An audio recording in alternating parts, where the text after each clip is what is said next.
ഈ ആത്മീയതയുടെ ചുളിവിലൂടെ അങ്ങോട്ട് കേറിപ്പോയി ഷിർക്ക് തൗഹീദാകുന്നു, തൗഹീദ് ഷിർക്കാകുന്നു, സൃഷ്ടികളെ ദൈവങ്ങളാക്കുന്നു.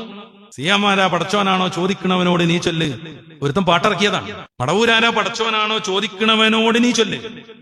അതെ ഞങ്ങളെ പടച്ചോൻ മടവൂരാണ് അറിയണം. ഇസ്ലാമിൽ ഒരു പൊടിക്ക് സ്ഥാനമില്ലാത്ത പാട്ട്. സർവ്വം അറിയാത്ത ഒരാൾ എങ്ങനെ പടച്ചോനാകും? ജനിക്കുകയും മരിക്കുകയും ചെയ്ത ഒരാൾ എങ്ങനെ പടച്ചോനാകും? മനുഷ്യന്മാര് കാട് കയറിപ്പോവുക, എന്നിട്ട് അതിനെ എതിർക്കുന്ന പണ്ഡിതന്മാരെ മൊത്തം ബസിച്ച് നടക്കുക. നമ്മുടെ ഇടയിൽ ജീവിച്ചു മരിച്ചുപോയൊരു മനുഷ്യൻ, അദ്ദേഹം ധാരാളമായി ഇബാദത്ത് ചെയ്തിരുന്നു. അദ്ദേഹം നല്ല പണ്ഡിതനായിരുന്നു, കുറെ കാലം ദർസ് നടത്തിയിരുന്നു.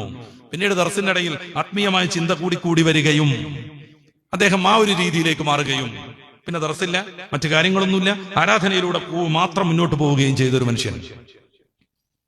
അർത്ഥത്തിൽ അദ്ദേഹം വലിയ മഹാനാണ്.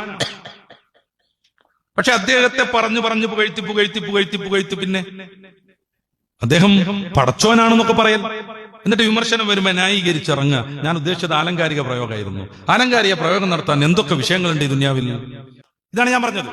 പരിശുദ്ധ ഇസ്ലാം കുൻതും ഉമ്മത്തൻ വസത്തൻ, ആത്മീയതയെ നിരാകരിക്കാതെ വരണ്ട ഇസ്ലാം, വെറും ഒരു കുറച്ച് കർമ്മങ്ങൾ മാത്രം ചെയ്യുന്ന ഒരു ഇസ്ലാം എന്ന രീതിയിൽ പറയാതെ, എന്നാൽ ഈ ആത്മീയതയുടെ ചുളിവിലൂടെ പോയി മതവിരുദ്ധമായ കാര്യങ്ങൾ വിശ്വസിക്കാതെ പഠിപ്പിക്കാതെ മധ്യരീതിയിൽ നിൽക്കുന്നതാണ് പരിശുദ്ധ ഇസ്ലാം.